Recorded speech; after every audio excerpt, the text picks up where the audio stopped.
आई बैठी हमारी महलिया में आई बैठी हमारी महलिया में आई बैठी आई बैठी हमारी बैठी आई बैठी हमारी महलिया में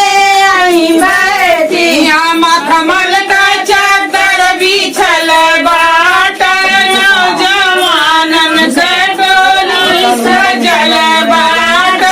हम सिसरऊ का बरदी नचत बाटी अब हमारे मुन्नूरम देखत बाट आई बैठी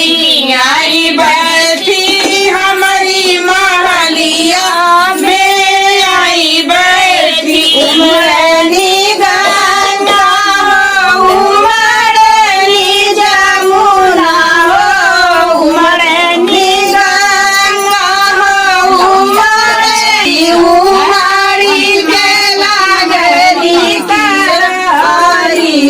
हम सीताराम से बनी हाजी उमड़ी के रानी करारे हाँ सीताराम से बनी जी उमड़ी के लागनी करारी हाँ सीताराम से बनी